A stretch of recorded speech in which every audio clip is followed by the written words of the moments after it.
Buenos días a todos.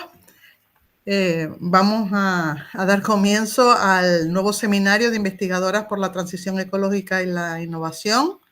Tenemos con nosotros a Cintia Hernández Sánchez, que nos va a hablar de los microplásticos, pero antes de empezar con el seminario, pues como siempre me gusta pues darle la bienvenida a Cintia y voy a proceder a introducir un pequeño currículum vitae de la investigadora. Cintia estudia un doble grado por universidades públicas europeas, obteniendo los títulos de Degree Integrated Water Research Management y licenciatura en Ciencias Ambientales. También es ingeniera técnica de obras públicas, especialidad hidrología y grado en Ingeniería Civil. En cuanto a los estudios de posgrado, se especializa como técnico superior en prevención de riesgos laborales y ha trabajado como técnico de prevención, calidad y medio ambiente. También realiza un máster en ingeniería de agua sostenible, un título de experto y magíster en toxicología y finaliza con un máster en sanidad marítima. Es doctora por la Universidad de La Laguna desde 2013, donde ha desarrollado su labor investigadora partiendo de una beca de Caja Canarias en 2009, continuando con una beca FPI del Gobierno de Canarias hasta 2013. Se incorpora como docente de formación profesional en la Consejería de Educación desde 2013 a 2017 y comienza como profesora ayudante doctor en la Universidad de La Laguna. Actualmente es profesora contratada doctor de esta institución y directora de Secretariado de Sostenibilidad de la UNA. Está acreditada con la figura ya de profesora titular en Medicina Preventiva y Salud Pública. Forma parte como investigadora de distintos proyectos relacionados con microplásticos, que precisamente es el tema de la charla que tenemos hoy, siendo investigadora principal de un proyecto del Instituto de Salud Carlos III. Además es autora de 33 artículos de investigación relacionados con el medio ambiente. Bueno, pues damos la bienvenida a Cintia a los seminarios de investigadoras por la transición ecológica y la innovación de la Cátedra Fundación CEPSA de la Universidad de La Laguna. Y bueno, ya ahora te doy la palabra. A ver, vamos a admitir. Perfecto. Vamos a hacer el cambio aquí para compartir. Espera un segundito que estoy en ello. Vale. A ver si me deja. Aquí va. Vale.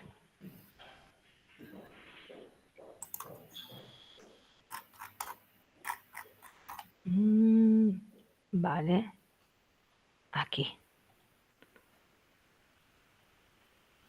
Se ve a pantalla completa, ¿no? Sí, sí, sí. Ah, perfecto. Ah, no, espérate, no lo veo grande, pero no en formato presentación, ¿eh? No en formato presentación, a ver.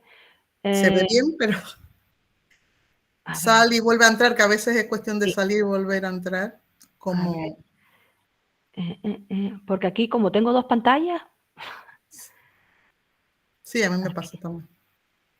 Ventana. Toda la pantalla. No, ventana. Aquí.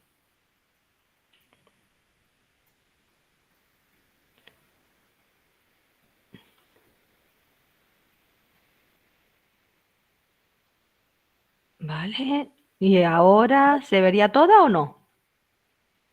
¿Tú ya la ves? Aquí todavía no. Yo sí la veo toda. Espérate, si le pongo así. No, tampoco. Dale, ver todo en vez de poner ventana. Sí. El problema es que... Tienes que salir de nuevo. Dejar de compartir. Pestaña de Chrome. Es que me deja o pestaña de Chrome o ventana o toda la pantalla.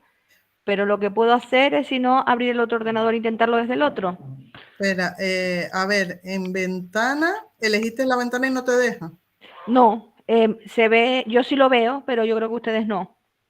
Vale, pues elige si quieres toda la pantalla a ver, porque a veces es cuestión de... Pero toda la pantalla no me deja... Toda, pantalla 1 y pantalla 2, es que la cuestión es lo que estás eligiendo como pantalla de... Yo también tengo dos y me deja elegir la pantalla. Vale, espérate entonces, compartir. Y si, a ver ahora. Mira, a ver si te ven las dos pantallas. Ahora. Ahora sí. Bueno, Está en blanco. ¿Y ahora? Ahora sí. Ah, perfecto. Venga. Ahora sí.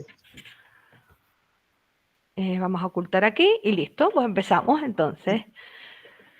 Pues nada, buenos días a todos y bienvenidos. Muchísimas gracias, Elena, por la invitación por parte de la Cátedra Fundación CEPSA de Transición Ecológica e Innovación.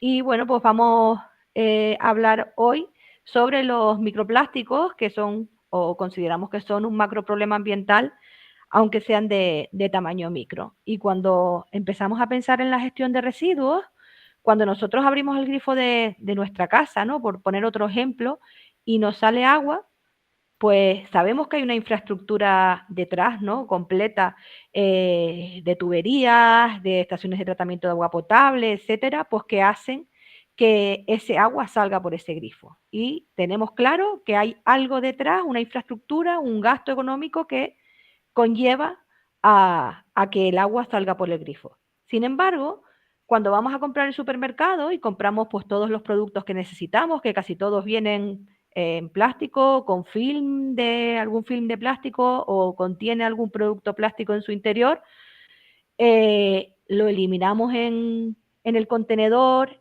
en el mejor de los casos, en el contenedor adecuado, pero no vemos que exista una infraestructura detrás, pero realmente sí la hay, ¿no? Hay muchos países que no la tienen, pero en verdad en una gestión de los países pues europeos y los países pues que denominamos del primer mundo, pues tienen una gestión, esos camiones que llevan al contenedor, etcétera, etcétera.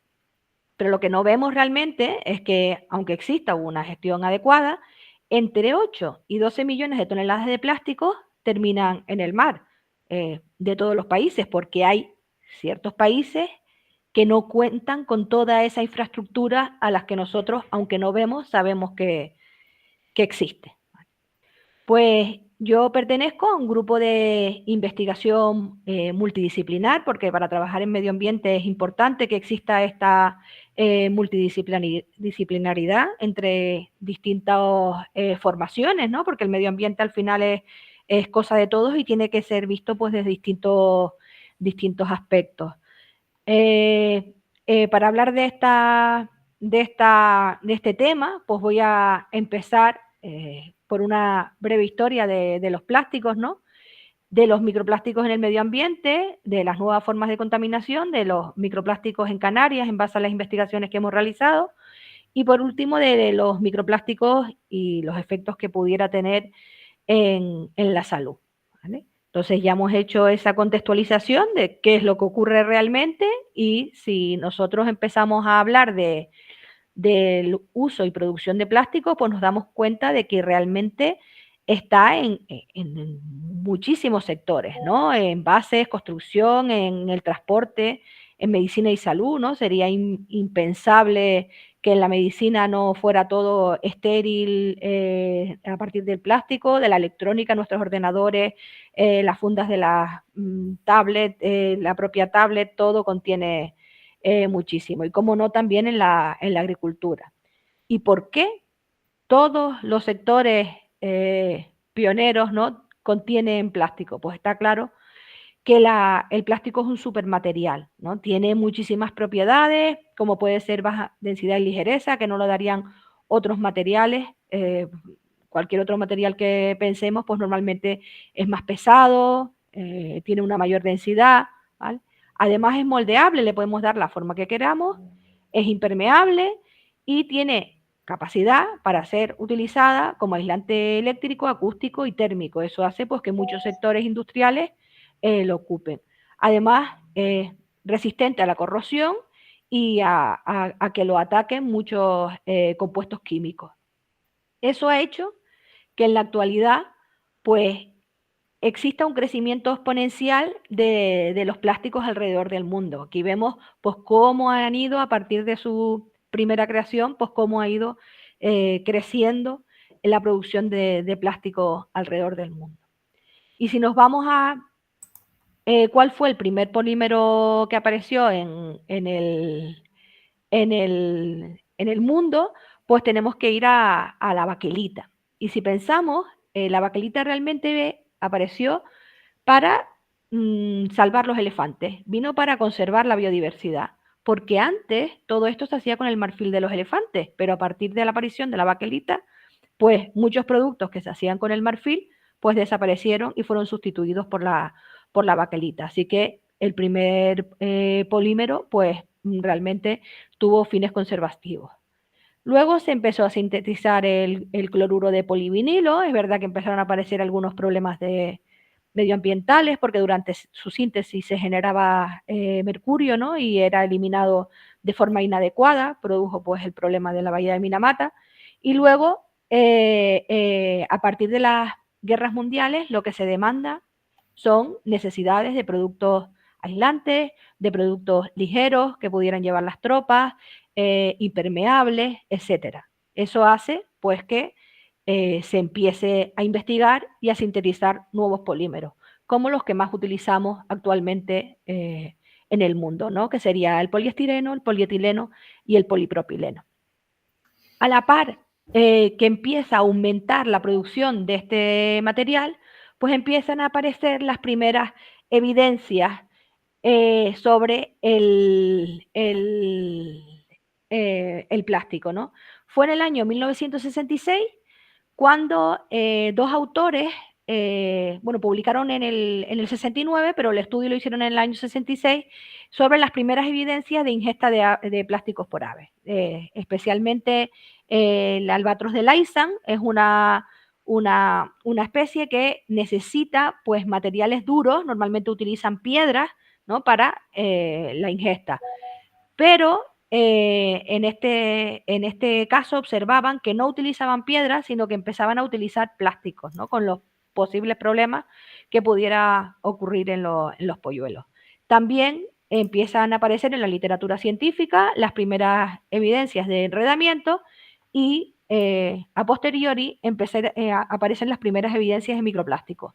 En el año 1972, publicado por Carpenter et al. Y Carpenter y Smith, fueron dos publicaciones en el mismo año, en el que no aparece todavía la palabra microplásticos, pero empieza a hablar de pequeñas partículas de plástico que se encuentran en el mar de los sargazos. El mar de los sargazos, pues para que se hagan la idea, todos esos sargazos que están llegando ahora, aunque nos parezca que siempre habían estado, realmente estos vienen de ese mar, porque los que nosotros tenemos son pelágicos, viven en el sustrato, pero los que están llegando viven en la superficie del mar. Y ahora nos han llegado a Canarias pues un montón de sargazos. Pues las primeras evidencias de microplásticos fueron justo ahí, que está también dentro del giro del Atlántico Norte. Para que nos hagamos una idea de todo esto, esto todo ocurrió antes del vídeo de Michael Jackson, el famoso de Billie Jean, ¿no? Para que nos hagamos una idea de cuándo empezó a aparecer este problema.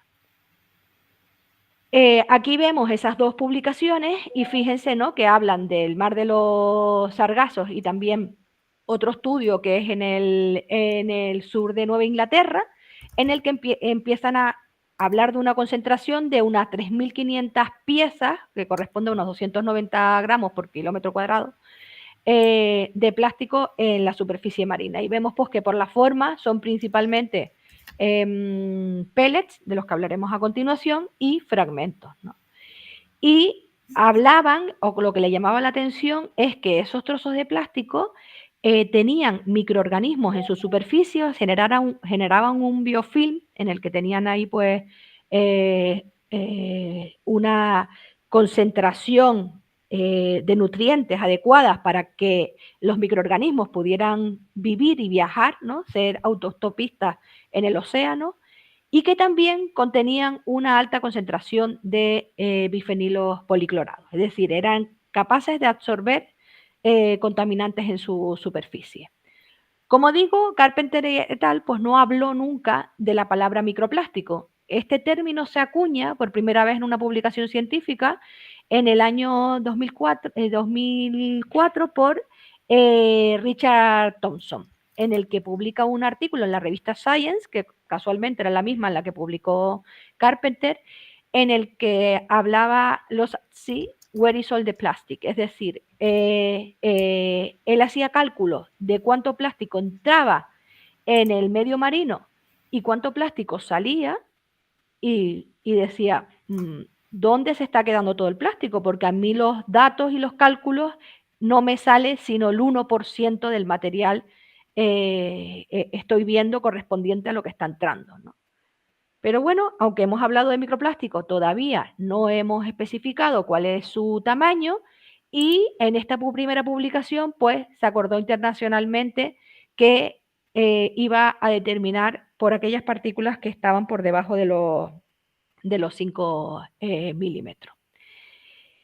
Hay todavía un debate científico, algunos dicen que los microplásticos sí, están por debajo de 5 milímetros, pero son aquellos que llegan hasta una micra y hay otros que dicen que no, que podemos ir hasta 0,1 micra. Parece que el debate confirma que determinamos microplásticos entre 1 micra y 5 milímetros. Para hacernos una idea de lo que es una micra, es simplemente coger la cabeza de un alfiler de esos gris de toda la vida, de los alfileres grises, y dividirla en 2000 partes. Pues una de esas partes sería en torno a 1 micra.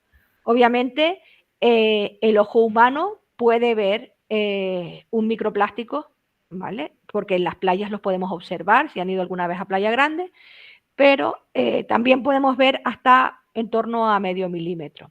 Por encima de 5 milímetros ya encontraríamos lo que son mesoplásticos y por debajo de los microplásticos todavía encontramos lo que son los nanoplásticos. Y parece que las partículas siguen degradándose hasta conformar estas partículas.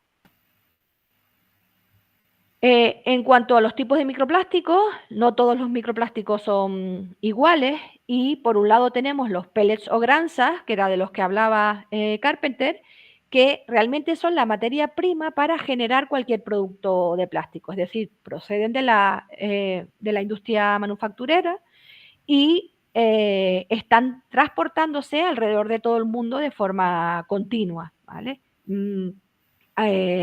Tanto pues cualquier industria que quiera elaborar cosas de plástico, por ejemplo aquí las mismas botellas de plástico que se venden para agua, pues lo que hacen es venir los pellets y se elabora esa botella.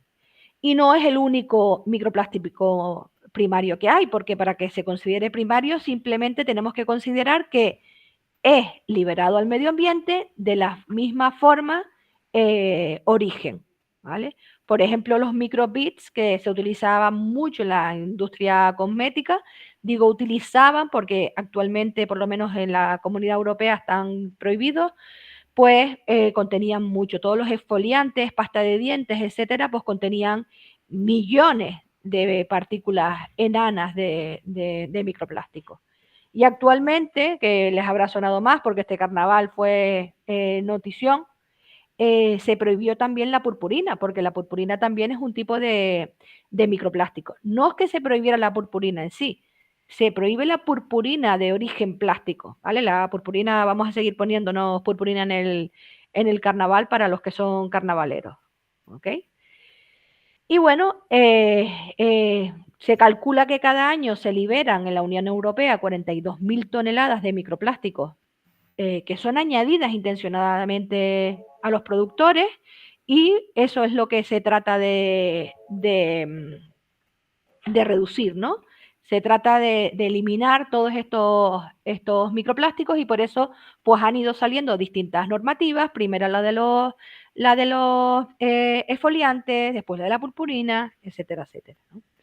El objetivo que tiene la Unión Europea es reducir el 30% de microplásticos que son añadidos intencionadamente de aquí al 2030 y bueno, pues ahí tenemos una hoja de ruta que va cambiando productos poco a poco.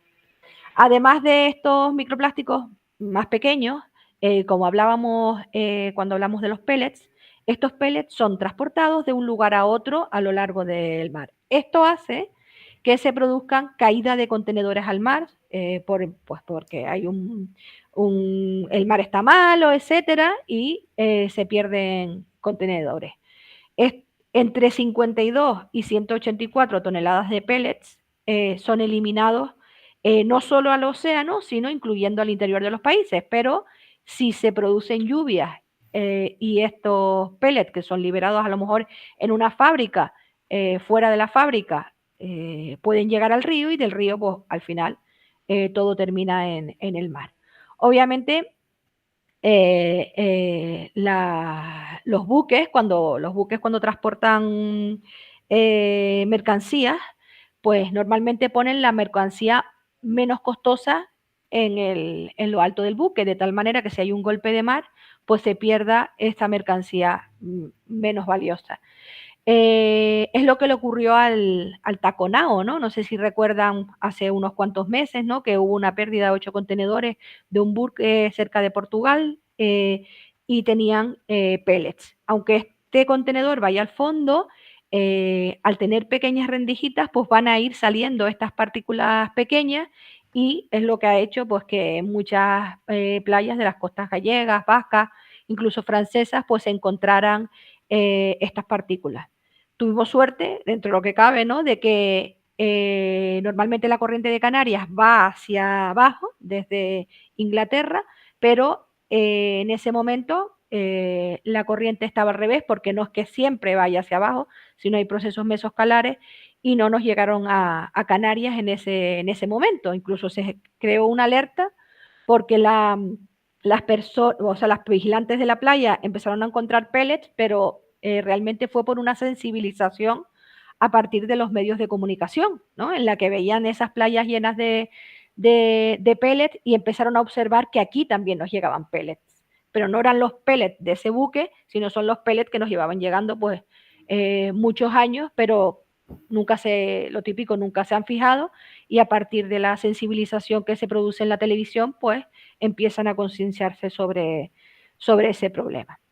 A partir de ahí, pues hubo un debate importante a partir de lo del buque del Taconao sobre si hay que notificar obligatoriamente aquellos contenedores que se pierden, porque hasta ahora la legislación marítima obligaba a que fueran notificados aquellos contenedores que se perdían, que contenían materiales peligrosos, ¿no? O residuos peligrosos, o productos peligrosos que puedan ser contaminantes.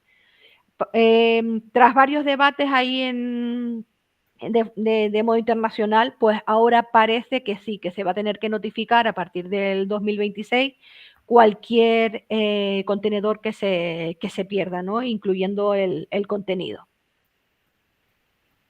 Hemos hablado de los microplásticos primarios, que son aquellos que se encuentran en el medio ambiente de la misma forma y tamaño de las que son fabricados, pero tenemos que hablar de los microplásticos secundarios. Son aquellos que, mediante mecanismos de degradación abiótica, pues van rompiéndose y resquebrajándose en partículas cada vez más pequeñas. La principal degradación que se genera en el plástico es la degradación fotooxidativa y la degradación mecánica. La fotooxidativa es la que va a producir por la prolongada exposición a la radiación ultravioleta y la degradación mecánica es debido pues, a las corrientes, el oleaje, las colisiones, las abrasiones, etc. Aquí vemos un ejemplo, ¿no?, del efecto de cizallamiento de esas partículas pues al generar por el oleaje. El primer tipo de degradación fotooxidativa va haciendo que se vaya debilitando y la degradación mecánica pues ya hace que se vaya partiendo y resquebrajando cada vez en partículas más pequeñas. Además, también influye la degradación termooxidativa y la oxidación atmosférica. Esto en cuanto a la degradación abiótica. Obviamente los microorganismos que hablaba Carpenter et al, que se van depositando sobre la superficie, pues también ayudarán a esta degradación. Cuando nosotros muestreamos en las playas, para nosotros no todos los plásticos son iguales, ¿no? Por un lado tenemos esos primarios, que sabemos que vienen principalmente del transporte marítimo. Además, aquí en Canarias no tenemos fábricas específicas de pellets, aunque sí los utilizamos, con lo cual es más fácil determinar de que no ha habido ninguna fábrica en nuestras islas que haya perdido esos pellets, pero o no debería, pero sí pueden venir pues de ese giro del Atlántico Norte que puede hacer que lleguen hasta aquí. Por un lado tenemos eso y por el otro tenemos pues las foams o espumas, los films, que serían trozos de plástico o de material menos rígido, ¿no? Que se van degradando, las fibras o líneas de pesca y los fragmentos. Mayoritariamente en las playas estudiadas, ya lo veremos después cuando hablemos de los microplásticos en Canarias en concreto, pues tenemos fragmentos. Esta fue la clasificación que se le dio pues, por parte de Crawford y Quinn desde el año 2017. Para nosotros es muy importante la forma, la forma y el tamaño y el color de las partículas. ¿Por qué?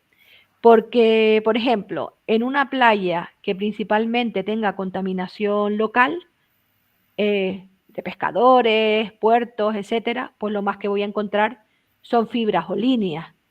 Cuando encuentro film, el film normalmente pues se queda como en la columna de agua, pero si me está llegando a la playa es porque probablemente también proceda de contaminación local, ¿vale? Mientras que los fragmentos, los pellets, pues están más en la columna de agua. Los foam espumas, pues dependiendo de la playa tendríamos que mirar y el estado de degradación que encuentran. ¿Y por qué el color? ¿Por qué el color, no? El color también nos puede indicar el tiempo que ha estado en el medio. Y pongo el ejemplo sencillo de esa traba de plástico que compramos, rosa fluorescente o verde fluorescente, ¿no? Que son las típicas, y se va quedando cada vez más blanco. ¿Vale? Entonces, eso me indica, ¿no? Que los factores de degradación que han actuado sobre él me puede indicar un poco el tema de la degradación.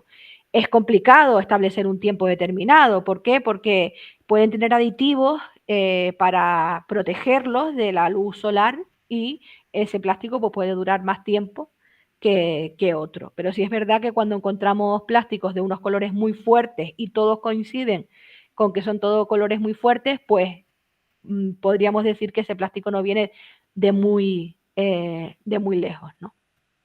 También habíamos hablado de esa absorción de contaminantes, que ya se dio cuenta Carpenter, y realmente la forma polimérica que tiene el plástico, pues permite que absorban distintos contaminantes, pues, de, muy variados, ¿no? Y eso obviamente pues es un problema principalmente pues cuando la biota interfiere en esto, ¿no? Porque va a existir una mayor, una vez ingerido, se va a quedar en el plástico, va a pasar al organismo, ahí hay un debate científico importante, algunos artículos dicen que no, que hay más adicción hacia el plástico que hacia el microorganismo, etcétera, etcétera. Y en cuanto a esa cosa, a otra cosa que le llamaba la atención a Carpenter, ¿no? A ese biofilm en el que se integraban diversas comunidades microbianas, pues aquí podemos ver una imagen del microscopio electrónico en el que vemos pues microorganismos adheridos al plástico. Fue tal que este artículo de Settler et al. Habla de la plastisfera, ¿vale? Llegan a conformar pues, grandes comunidades y por eso les da el término de plastiesfera, esa esfera que envuelve, esa esfera de vida que envuelve el plástico. El problema de esto es que, claro, cuando se van generando todos esos nutrientes y toda esa vida, si se pasa por un vertido de aguas residuales, pues puede integrar dentro de la comunidad microorganismos patógenos que al ser nuevamente ingeridos por la biota, etcétera, pues puede aumentar pues la enfermedad que pueda ocurrir. Si ya hablamos en términos de acuicultura, pues podría ser un problema con pérdidas económicas. En cuanto a las nuevas formas de contaminación, pues si ustedes observan en la playa, observan con mucha atención, pues se van a dar cuenta de que hay unas piedras que brillan más que otras, ¿vale? Por ejemplo, en Playa Grande nos llegan muchísimas de estos piroplásticos, estamos trabajando sobre un artículo con respecto a este tema, y estos piroplásticos realmente no son piedras, sino es a partir de la quema de los residuos plásticos se generan esta especie de piedras, ¿no? Por la vulcanización al generar esta quema y obviamente, al ser plástico, pues si yo lo tiro al agua, pues me doy cuenta que flotan. Realmente llegan flotando, suponemos que principalmente de países africanos, donde no tienen una gestión adecuada de residuos y lo que hacen es quemar los plásticos en las playas. Con el Vicerrectorado de Internacionalización estamos trabajando en un proyecto en Senegal en el que actualmente pues hacen esta gestión, ¿no? Queman los plásticos en las playas y queremos trabajar para que dentro de la comunidad de mujeres de la zona del norte pegando a Mauritania, pues tengan un trabajo que sea limpiar estos plásticos y darles una segunda vida, ¿no? El reciclado de estos plásticos. En cuanto a otras nuevas formas de contaminación, pues siempre me gusta, aunque hay muchas más decretadas, pues me gusta hablar del plastitar, porque fue nuestro grupo de investigación el que hizo esta publicación sobre esta nueva forma de contaminación y nos la han, o sea, ha habido muchos más artículos después de nuestra publicación en el que en muchos lugares pues han dicho, oye, pues mira, yo también encuentro este tipo de contaminación.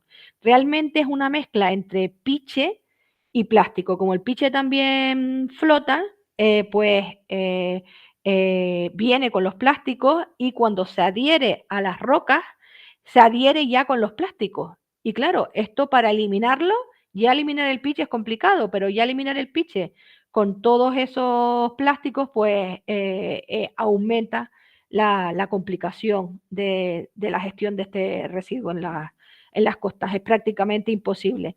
Y aunque aquí se ven pequeñas fotos, realmente hay superficies pues, de varios metros cuadrados, sobre todo en la zona intermareal, que este plastitar está totalmente adherido, ¿no? Playa Grande es uno de los casos.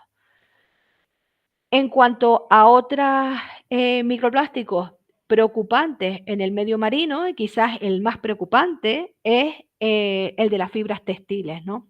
La industria textil es una de las más contaminantes alrededor del mundo y cuando nosotros ponemos la lavadora, pues se produce la liberación de estas fibras, ¿no? Pues durante el lavado de la ropa se van generando múltiples microfibras. Hay un cálculo en algunos artículos en el que la liberación promedio se calcula en 500.000 fibras por una lavadora de 6 kilos de textil y cuanto más nueva la ropa, pues más fibras elimina. No todas las fibras son plásticas, hay fibras sintéticas que sí serían plásticas, ¿no? Hay mucha ropa pues de lastén, por ejemplo, bueno, en la misma etiqueta, ¿no? Te indica, hay otras semisintéticas, como puede ser la viscosa o el rayón, pero eso no quiere decir que no sean fibras antropogénicas, ¿no? Porque si ya tienen color, es que lo son. Y después hay fibras también naturales, como el algodón, el lino, aunque tenemos eso, ¿no? El mismo problema, estamos añadiendo miles de millones de partículas a un medio que obviamente los organismos se pueden afectar, ¿no? ¿Y qué sabemos de los microplásticos en Canarias? Pues durante 4 años hemos trabajado en un proyecto Interreg, el Implamac, en el que hemos evaluado el impacto de los microplásticos y contaminantes emergentes en la costa de la Macaronesia.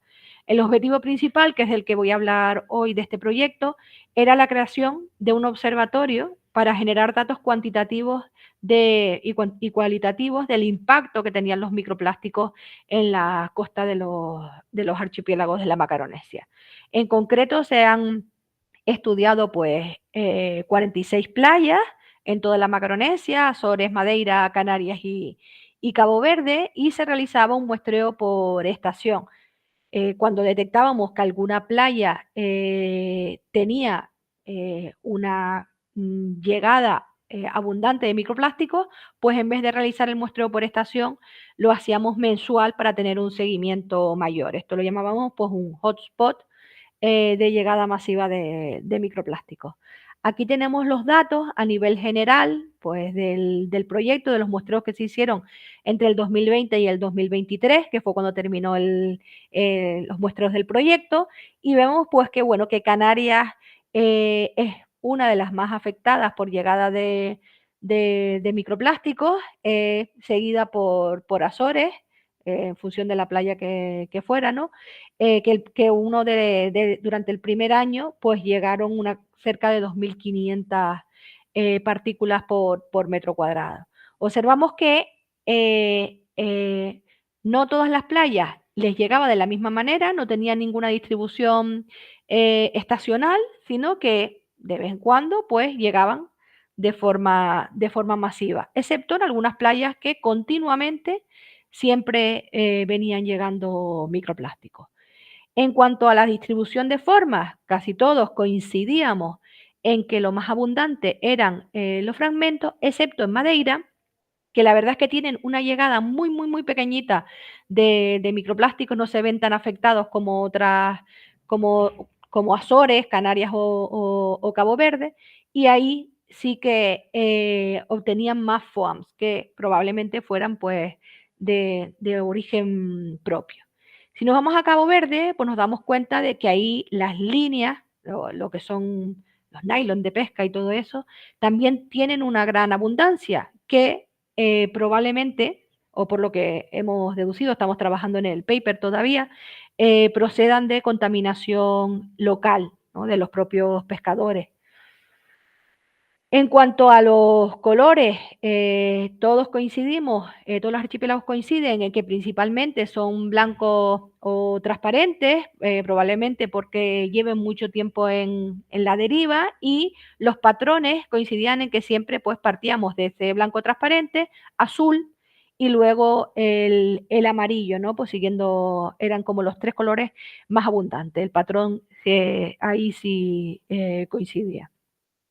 En cuanto a la composición polimérica de ese plástico, pues le hacemos el análisis por infrarrojos y determinamos que lo más común es el polietileno, seguido del polipropileno y el poliestireno. Pues casualmente son los tres polímeros más abundantes y que se utilizan principalmente en los envases. ¿Vale? Pues obviamente hay una relación clara entre la inadecuada gestión de residuos y lo que encontramos en las playas.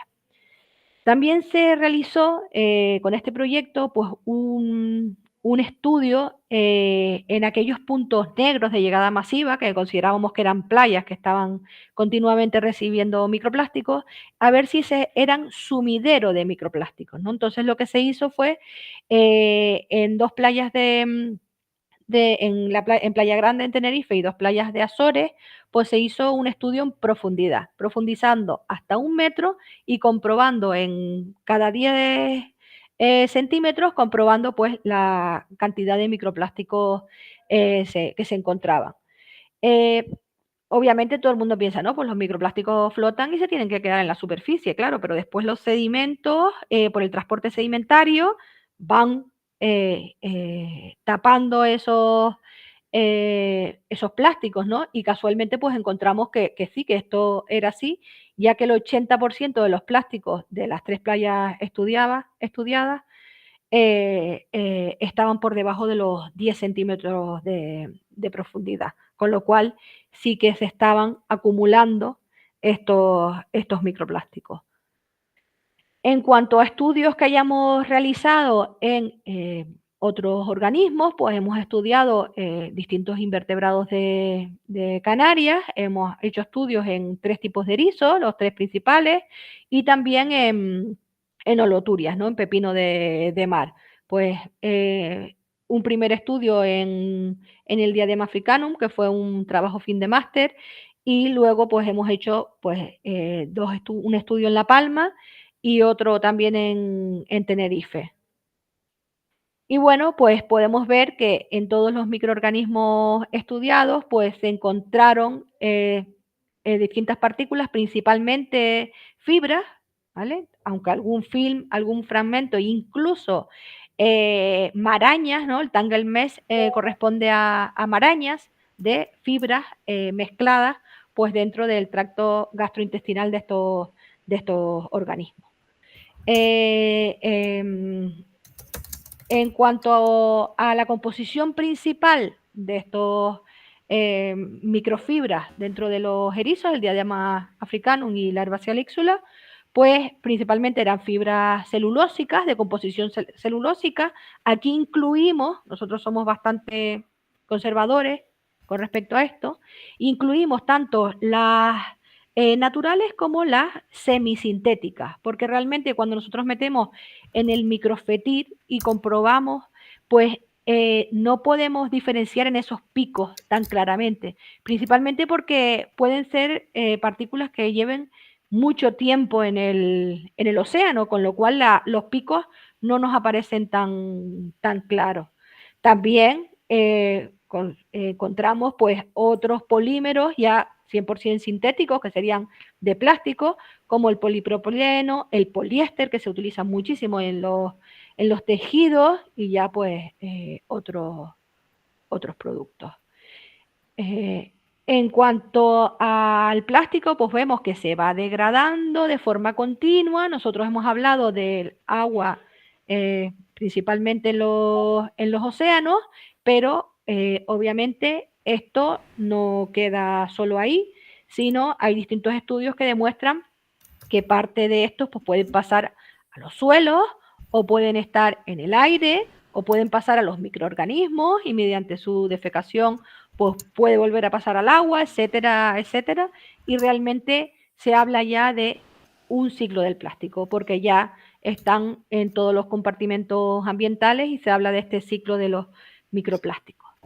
En cuanto a los microplásticos en el aire, pues se han hecho distintos estudios. Ahora se acaba de leer un TFG de la propia facultad, ¿no?, de Química y de la sección de Química y Ciencias Ambientales, pues donde se estudiaba la distribución.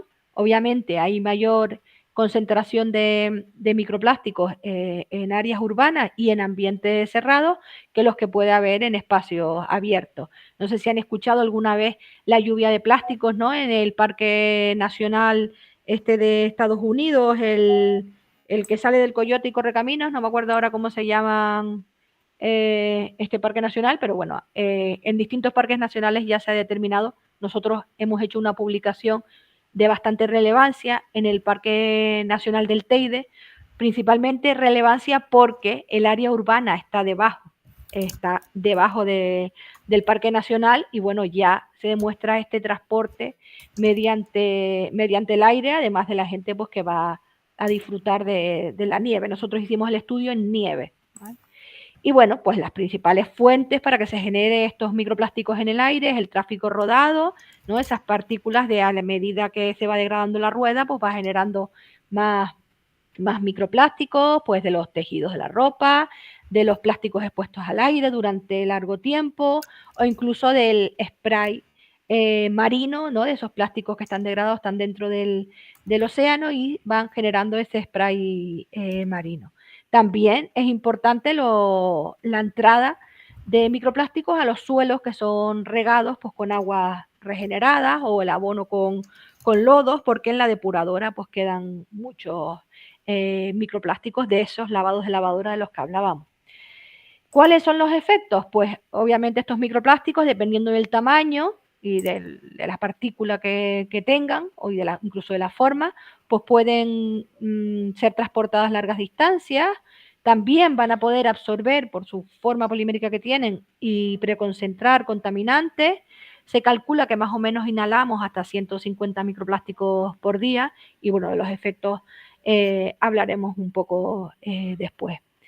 En cuanto a los microplásticos en suelo, hay una especial preocupación por esto. Nosotros hicimos una revisión en el año 2022 y pues nos llamó la atención, ¿no? Nosotros también dentro del grupo de investigación trabajamos con edafólogos y los suelos pues se calcula que pueden llegar a tener entre 4 y 27 y 23 veces más plástico que los océanos, principalmente por las aguas de riego, especialmente si son regeneradas, porque es que las depuradoras no están pensadas para esto, aunque dependiendo del tratamiento que tenga, ahora tenemos un alumno que está haciendo su tesis doctoral con respecto a este tema, dependiendo del tratamiento, pues sí se ve una clara disminución, ¿vale? No hablamos de eliminación 100%, pero es que vamos, es que microplásticos ya podemos decir que hay prácticamente en todos lados, ¿no? También porque durante muchos años se hacía esta técnica del mulching, ¿no? Del acolchado con plástico de la tierra, incluso añadir para generar una mayor aireación del suelo, se añadía intencionadamente, pues de los residuos urbanos, industriales que se ponen en los vasos de las propias estaciones de tratamiento de residuos, del compost, ¿no? Del añadir el compost o los lodos de depuradora, etcétera, etcétera. Esto va a producir distintos efectos en el suelo, como la reducción de la biomasa, el crecimiento, la alteración de las propiedades físico-químicas del suelo, una alteración de esa plastifera, pero en el suelo, y alteración pues, de los distintos ciclos de nutrientes, además de una posible preconcentración de contaminantes. Todo esto, todo este ciclo ya que se habla del ciclo de los microplásticos, pues han hecho que haya una preocupación por parte de la comunidad europea por la presencia de microplásticos en el agua de consumo. Es verdad que el agua del grifo, según diversos estudios, nosotros hemos realizado uno dentro de la red española de micro y nanoplásticos, hemos hecho un estudio, y el agua del grifo contiene menos microplásticos que el agua embotellada. Incluso del estudio que se hizo en distintas comunidades autónomas, la provincia de Santa Cruz de Tenerife es la que menos microplásticos tenía, probablemente pues porque procediera de aguas subterráneas, ¿no? Y entonces, pues nosotros nos abastecemos principalmente de aguas subterráneas y bueno, pues puede tener menos. Incluso el agua desalada también, al pasar por todas estas fibras de ósmosis principalmente, que es de donde procede principalmente el agua desalada, la técnica que más se está utilizando, pues hace que se evite la entrada de microplásticos de cierto tamaño. Pero esta es la preocupación que en el actual Real Decreto en el que se establecen los criterios técnicos sanitarios de la calidad de agua de consumo, pues incluye dentro del anexo 4, en la lista de observación, que los microplásticos se van a incluir cuando la Comisión Europea adopte una metodología normalizada para medir los microplásticos en agua de consumo, ¿vale? Entonces, pues es algo que concierne, ¿no? Y que hay que llevar a cabo, pues por lo menos un control para saber cuánto está entrando o cuánto estamos ingiriendo. En cuanto a los microplásticos en el ser humano, hay muchos estudios que se han realizado en distintos tejidos, ¿no? Incluso en las heces, por ejemplo, el meconio, que serían las heces de los recién nacidos, y se encuentra pues microplásticos. También hay un estudio en placenta, en sangre, en pulmones, y uno muy reciente que ha salido pues en todos los medios de comunicación, en el que se hace el estudio en los testículos y el semen humano. En cuanto a cómo han llegado hasta ahí, pues se baraja la ingestión y la vía que más se está estudiando es la posible inhalación, y que a partir de ahí pues ya puedan pasar al torrente sanguíneo, aunque también se están haciendo estudios en relación al contacto por la vía dérmica, aunque estos estudios todavía son inconcluyentes. En cuanto a estudios en ratones, en los que están expuestos a microplásticos, pues se demuestra que las células pueden presentar estrés oxidativo, inflamación de ciertos tejidos, desregulación del sistema inmunológico, también posiblemente pues, por los aditivos que contiene, inhibición de la actividad de la acetilcolinesterasa, infertilidad, y también se habla de un último estudio en el que se estudiaron los ataques al corazón. Esta salió en una revista de medicina de muy alto impacto, en el que se estudiaron pues distintas zonas, pues parece que podían, pero no en todos los casos, fueron 150 personas estudiadas, estar relacionados con algunos riesgos cardiovasculares. La verdad es que en humanos hasta ahora hay escasos datos y muchos son contradictorios o incluso muchos tienen zonas, claro, hablamos de, por ejemplo, en microorganismos sí tenemos claro, ¿no? De cómo esterilizar algún producto, pero en los microplásticos es cómo hacer que mi muestreo sea totalmente libre de microplásticos. Pues ahí hay una, una importancia, ¿no? Que tenemos que realizar para poder regular y asegurar de que durante el muestreo no hay contaminación externa de ese tejido, ¿no? Ahí hay una gran, pues, un gran reto, ¿no? Se habla de un posible efecto de caballo de Troya, porque sí es verdad que lo que más preocupa es que se puedan ir absorbiendo contaminantes en esos microplásticos que se van ingiriendo o inhalando, ¿no? Y que puedan generar mayor problema los contaminantes que el plástico en sí. Y actualmente no solo tenemos el reto del muestreo, sino tenemos mucho más retos, ¿no? Por un lado, el envejecimiento de los plásticos, porque cuando yo analizo ese plástico, ¿no? En el microfetir, si está envejecido, no me va a dar un espectro adecuado, con lo cual yo voy a poner que no he podido saber si es o no. Hasta ahora, en las guías de monitorización nos dicen que si el espectro coincide en un 70%, el espectro es como la fotografía de las moléculas de ese, de ese objeto que estoy analizando, pues lo podemos admitir como tal. Y entre un 60 y un 70% de coincidencia, pues a ojo de la persona que está, del analista, ¿no? Luego también tenemos el problema de que no hay materiales de referencia, sobre todo cuando esos plásticos están envejecidos o si quiero yo hacer un estudio de recuperación. Hay ausencia de métodos de detección, por ejemplo, en nanoplásticos, ¿vale? Ya ahí no tenemos modo de determinarlo. Hay una alta variedad de plásticos, diferentes tamaños, formas, sobre todo cuando nos vamos al tamaño más micro. Cuando son observables, pues todavía podemos decir, pero cuando no, no. Hay una complejidad de matrices, especialmente en las alimentarias, y la falta de legislación. Eso es un reto importante y ahora pues todas las legislaciones que están apareciendo pues hablan de que hay que controlarlo, pero cuando se regule un método igual para todos, ¿no? Lo que hemos estudiado hasta ahora y lo que vemos realmente es solo una cabeza o la punta de un enorme iceberg, pero realmente detrás hay mucho más, ¿no? Y eso fue una publicación que hizo National Geographic que decía, versaba sobre Planet of Plastic, ¿no? La verdad es que cualquier elemento que nosotros introduzcamos en el medio ambiente que sea persistente y resistente y lo hagamos en grandes cantidades, pues va a generar un problema de acumulación tarde o temprano, ¿no?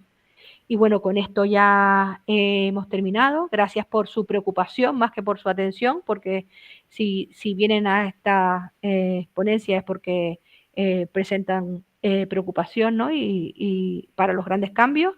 Y bueno, no sé cuál es lo que normalmente se estila en este tipo de charlas. No sé si hay un turno para preguntas, ya que nos diga Elena. Pues sí, sí, muchas gracias por esta visión de este micromundo de microplástico. y bueno, es el momento si alguno tiene alguna cuestión o algún comentario, alguna, no creo que duda, pero sí a lo mejor inquietud al respecto, ¿no? ¿Hay alguien que quiera intervenir? Comentar, no veo manos. Yo sí, porque yo siempre A ver, no, aquí, yo, hay una cuestión que veo, que me planteo desde, también a lo mejor desde el punto de vista de, pues, de la investigación que uno hace y demás, que, claro, hablan de la detección de los problemas, digamos, que está generando. O sea, se está trabajando mucho en la detección, entiendo, o sea, en buscar métodos, metodologías. Después también, pues habrá que trabajar de cara a una legislación, pues en hacer algún tipo de protocolo que sea, ¿no? Que pueda servir, pero y la eliminación, quiero decir, porque, por ejemplo, ¿no? Decimos en aguas, ¿no? En aguas, bueno, tengo microplásticos. Mi pregunta es, ¿hay métodos para eliminarlo? O sea, porque habrá parte que será filtrado, pero hay veces que no es tan fácil filtrar, entiendo yo, ¿no? Quiero decir, buscar. Entonces, ¿hay métodos o se está trabajando en métodos para intentar eliminar? Porque, claro, si yo tuviera un método para eliminar, por lo menos en la cuestión de agua, porque yo entiendo también que una gran parte de la ingesta que tenemos es de agua, bebemos mucha agua, quiero decir, mucho líquido. Si sabemos que hay, pues, entonces no sé, en ese sentido no vi que comentaras algo, sí que es algo que me llama la atención, ¿no? Sí, yo creo que hacia dónde debemos ir es sobre todo a cuántos microplásticos no podemos ingerir sin que haya ningún problema, porque a lo mejor estamos ingiriendo igual que la fibra, ¿no? Que la fibra alimentaria, que igual La que la eliminamos. comemos, la Mm, eliminamos. mm. Entonces, hay estudios con respecto a esto. Sí es verdad que hay algunos estudios que están realizando en intestinos estos artificiales que tienen, entonces hablan de un problema en la absorción, porque estamos hablando de aislantes al final, entonces Sí. no permiten que esas microvellosidades realicen el intercambio de nutrientes, todavía son estudios inconcluyentes, pero por ahí, ¿no? En la parte de salud, por ahí es por donde tenemos que avanzar. ¿Hasta cuántos podemos ingerir sin que generen un problema? ¿Cuánto tiempo van a estar retenidos? ¿En qué órganos? Eso es una de las partes que se tiene que estudiar, ¿no? Que siempre es más complicado. Está claro que primero que hay que cuantificar cuánto hay en el medio ambiente, cuánto tenemos en cada tejido, para después luego poder ver cuáles son los efectos, ¿no? Y cuándo comienzan los efectos. Hombre, sí llama la atención que tú dices, es que antes de nacer ya estás en contacto con ese contaminante, ¿no? Que no debería de ser como un elemento aislado totalmente. Pero la vía que más preocupa ahora es la vía inhalatoria. Ahí además sí podemos compararnos en lo que es epidemiología ambiental, porque tenemos un grupo poblacional que sería las personas que trabajan en lavanderías, con fibras sintéticas, en la producción de plástico, para demostrar si existen diferencias. Se han hecho varias revisiones con respecto al tema, lo que yo he estudiado, lo que yo he leído, y parece que sí, que presentan mayor enfermedades, mayor prevalencia de enfermedades infecciosas las personas que trabajan en este tipo de industrias que las que no. Bueno, pero ahí el COVID nos ha enseñado a usar las mascarillas y yo creo que a lo mejor, digamos, sabiendo los problemas, a lo mejor hoy en día ya como que nos hemos acostumbrado a que, bueno, que a lo mejor determinados utensilios nos permiten evitar determinados problemas. Digo que a lo mejor también en ese sentido nos puede ayudar, ¿no? Naturalmente habrá que ver si filtran las mascarillas o no filtran, pero Claro, bueno, y la degradación de las mascarillas, porque las claro. mascarillas también son de plástico y entonces al final son fibras plásticas principalmente, entonces eh, todo depende, ¿no? Es como un círculo vicioso realmente en No, el pero que yo no. lo que yo planteaba es que, por ejemplo, igual que cuando los suelos se contaminan, pues, por ejemplo, existe la electroremediación o existe, quiero decir, formas de descontaminar, que también me imagino que habrá o que habrá que plantearse de cara al futuro esa que es un contaminante más, que ahora el microplástico es un contaminante, porque el macroplástico lo puedes quitar, digamos, lo ves y lo quitas, el microplástico no puede. Entonces, digo que de cara, o sea, también será una cuestión de futuro, pues esa remediación de suelos, limpieza de suelos, recuperación de suelos, tendrá que contemplar cómo recuperarlos de los micro, o sea, cómo eliminar esos microplásticos. Sí, hay Sabemos un que están, reto. pero hay que eliminarlos, ¿no? Quiero decir... Sí. Ahí hay un reto importantísimo porque después, bueno, ahora Milagro se fue, pero por ejemplo ellos trabajan sobre todo en la parte de reciclaje de plásticos, ¿no? Claro. Y estamos planteando ver si cumple las normas UNE el plástico que nos llega, el microplástico que nos llega a Playa Grande. Y es que solo para separarlo ya necesitamos una persona que digo, bueno, ahora cuando vengan los del ciclo, los del ciclo formativo de educación y control ambiental, para que lleve a cabo la separación, porque claro, cuando yo lo recojo, recogemos restos de algas, restos de cangrejo, todo lo que flota, ¿no? Restos de piedra pómez, y hay que separar manualmente los plásticos de lo que no es plástico, porque no hay ninguna metodología que a mí me permita separarlos. Entonces, realmente es un trabajo arduo, ¿no? Y ya cuando nos vayamos al tamaño más pequeño, Claro. pues más complicado es. Realmente ahí hay un reto en investigación importantísimo, ¿no? De cómo enfrentarnos a este nuevo contaminante. Bueno, pues no sé, ¿alguien más tiene alguna cuestión que plantear? No, bueno, pues muchas gracias, Cintia. Creo que ha sido muy instructivo. Este es el último seminario antes de las vacaciones. Volveremos en septiembre. Y este seminario, pues, lo hemos grabado. Hemos creado un canal de YouTube en el que de la cátedra, y entonces subiremos el seminario, y así estará, digamos, en disponibilidad para todo el que quiera un poco enterarse y ver cómo va esta cuestión, que además en estos momentos está como de moda, entre comillas, porque hay como una concienciación, ¿no? Que hasta hace muy poco, y mirando, por ejemplo, los artículos que comentaban, que has dado ahí, las referencias son todos del 2020 para acá.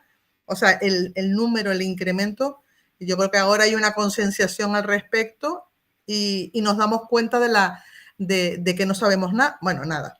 Cada vez sabemos más, pero que tenemos un reto en ese sentido, porque no sabemos realmente cuáles son las consecuencias, y parece que realmente es un nuevo mundo el de los microplásticos, ¿no? Pues gracias, Cintia, gracias a todos los asistentes, y bueno, después del verano seguiremos con los seminarios. Saludos. Chao. Venga, gracias. Bueno, adiós.